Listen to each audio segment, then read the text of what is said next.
Hi guys, it's Dakota. Hope everybody's doing well. Well, now you know today's topic. I want to talk about tarot, but I want to talk about more specifically about the traditional or more conventional meanings and definitions versus a more modern approach to the definitions and the meanings. And what I mean by that is that, I'm going to be using Rider-Waite. I'm going to consider that Rider-Waite is a more traditional, conventional type tarot card. Everybody's pretty familiar with them. Well, if you look at the Rider-Waite deck, and sadly, I don't have that deck here. I think it's at my shop still. But pretty much everybody's familiar with it. The cards are very simplistic in the drawings. There's not a lot in the card, which really is a good thing. It really kind of makes you think. And then each card has its own specific conventional, traditional meaning of what that card means. So a Two of Swords, this is what the Two of Swords stands for. But over the years, and pardon me, I do have notes today. Over the years, as we've been getting more and more in tune with our inner selves, with our intuition, with our psychic gifts, and we work on them, and we're really, really starting to develop our gifts, and the cards start to get more and more involved in the drawings, different ideas.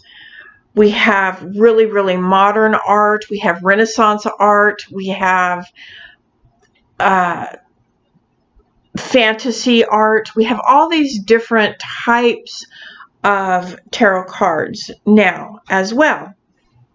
Even though a tarot card is a tarot card is a tarot card. So the card will have, your tarot deck is going to have a Two of Swords, a Two of Swords, a Two of Swords.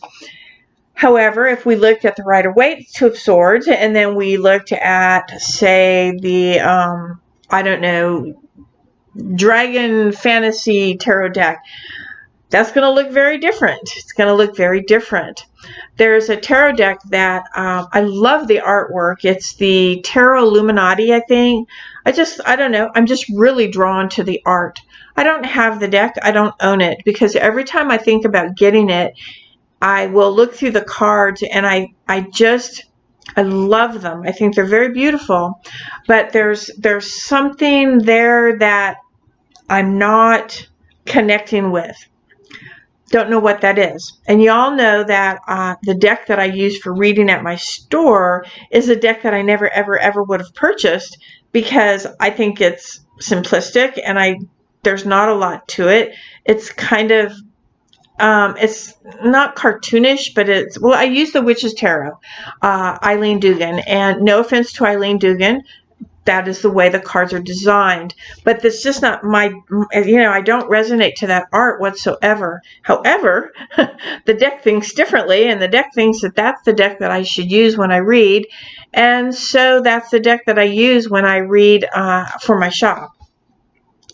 I wish I looked for different decks. So I'm working on the Transparent Tarot, which you all know. I'm working on learning her major arcana cards. They're very, very different from the Rider-Waite, from a more conventional, traditional image. Meaning still pretty much there, a little bit different, but the imagery is very different, and so it's very hard for me to connect with some of the imagery. I'm like, I don't see that. But anyway, I'm getting used to it, and being able, I love them though. I love how they work. I really do. So anyway, but what I wanted to talk about is that, if you have one particular card, and today I'm going to be using my Witch's Tarot. I'm going to be showing you this card here. It's called the Shadow Self, and it's card number 15. And this is in Rider-Waite, or in most I would say most all tarot decks, it is the devil card. It may not be called the devil card, like she doesn't call it the devil card. It's called the shadow self. And which I really like, because the devil card truly is about working with the demons. Here we have this shadowed figure, and we're afraid, and we're cowering down, and it's sort of like you know, having the fact that she calls it the shadow self, I like, because it is about, if we look at the devil card, specifically the devil card, you have the devil, and he's got two figures, and they're in chains. So it's like they're bound to this power that the devil has over them. The devil tempts them. It is about overindulgences. It is about addictions. It is about compulsive behavior. It is about those things that don't serve our highest good, things that can be harmful to us. But it takes on, as the years have gone on, it takes on different meanings. It can also be about people owning you, people having power over you. That person could be a boss. It could be a coworker. It could be your spouse. It could be somebody that you know, that you thought a lot about, that you really held in high respect, and then come to find out they weren't who they appeared to be. So there was a break in trust, but they, you know, it's like they feel like they can just hold this power over you. And it's really about, so it is about shadow self. It's about going in and saying, wait a minute. I'm not going to allow you to have that kind of power over me. I don't like living in fear, or I don't like living with this addiction, or I don't like having this compulsive disorder, whatever it is. And it's about owning it and then breaking free of it. And in the devil card, if someone were to say it is about indulgence and it's about compulsion from which we will never overcome, that is a false statement. That is a false statement. Now that may be what you believe, but then you've never maybe known somebody who has broken free from addictions or compulsions or things that aren't serving the highest good. Because once we get a hold of our shadow self, and once we say, nope, not going to happen, I'm not doing that, we can break free from those chains that bind us, that power that we think is holding us. The only thing that's really holding us within that power is you allowing it. So if we draw the devil card and we think, oh gosh, this is all about, I'm going to make the wrong choice, and I'm going to be addicted forever, and I'm going to be bound forever in this torment, that is only true if you allow that to be true.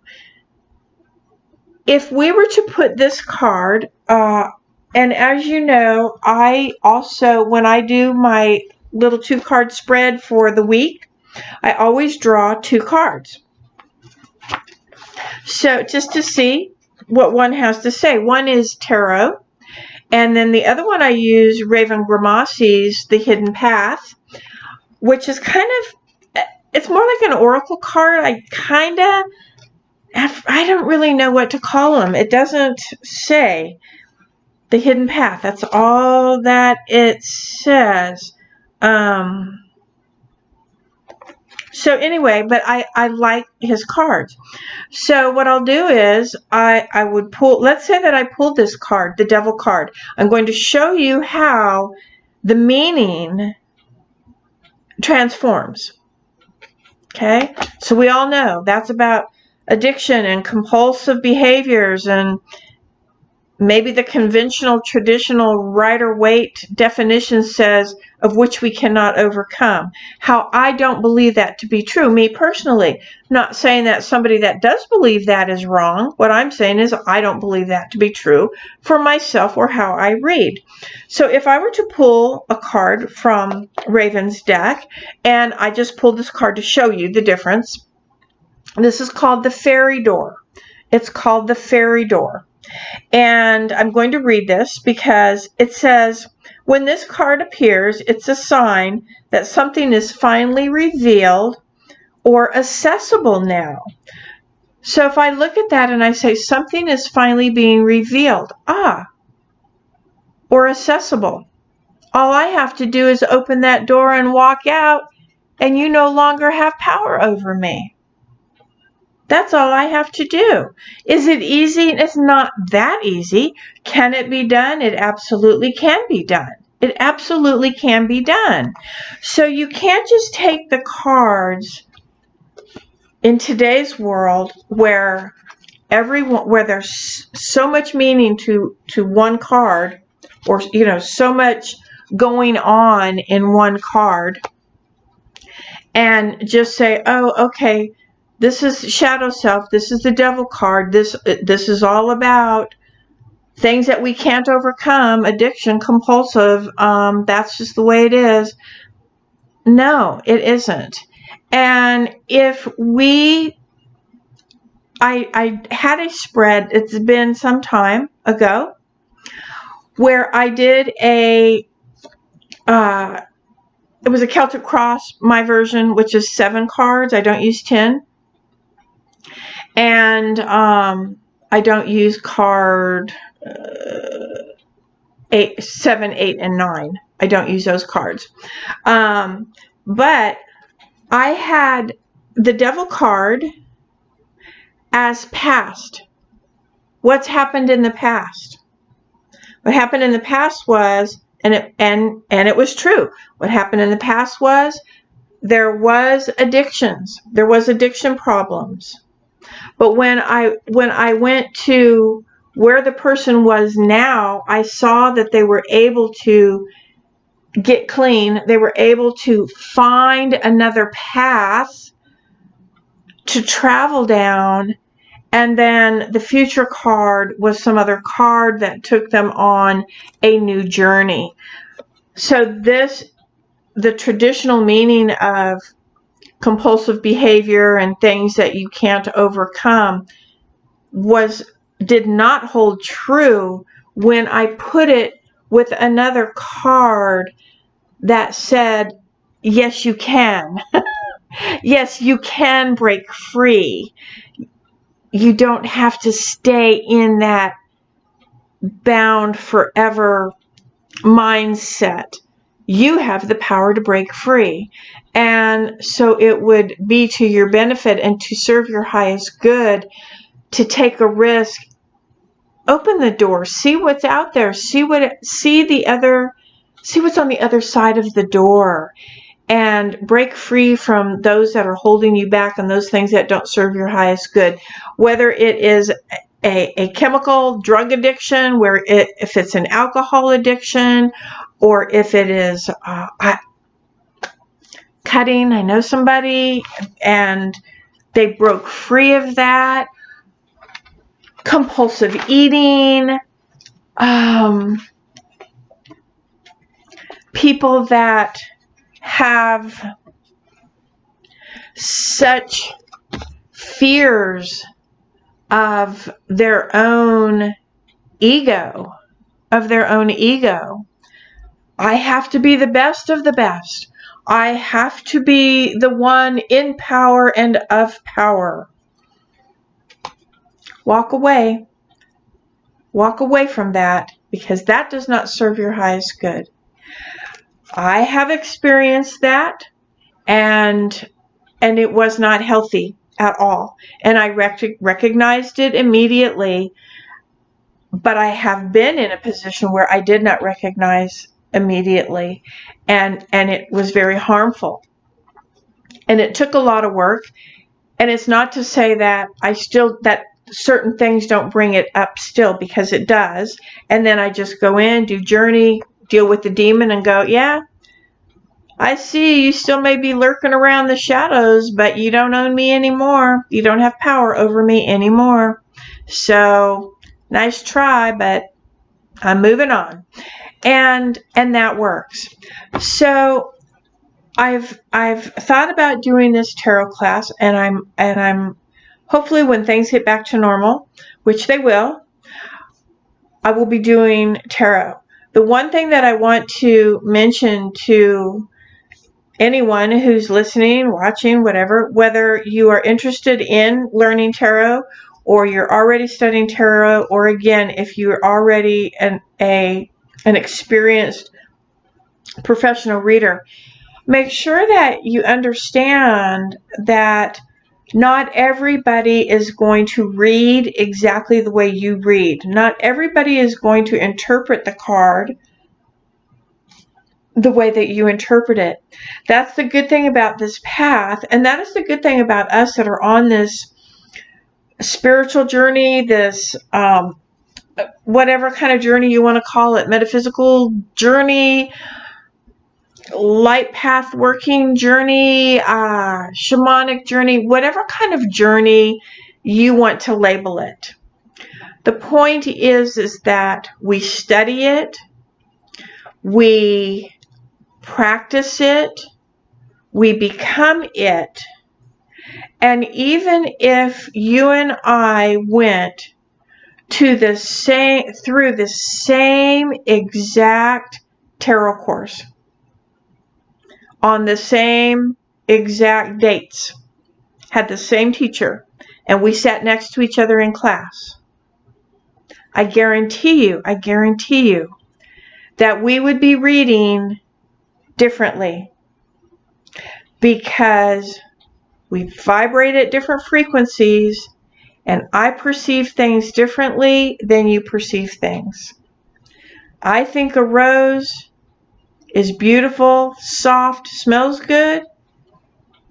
You're allergic to roses and it has thorns. It's very simple. Trust your own intuition. Trust your gifts. Don't doubt yourself. If you have a mentor, if you have a teacher, if you have a book, if you watch a YouTube video, if you read a blog, or if you have a tarot reader or a psychic or somebody that you go to and they say, this is the way this is, then they are the devil.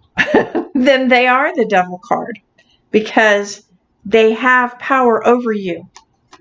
They are a manipulator. They like that. It gives them power to know that now you do exactly what they tell you to do. And that is not serving your highest good. Allow yourself to use your gifts the way the gifts are presented to you. We all have different eyes. We see things differently. If you have guides and they speak to you, they may speak to you differently than they speak to me.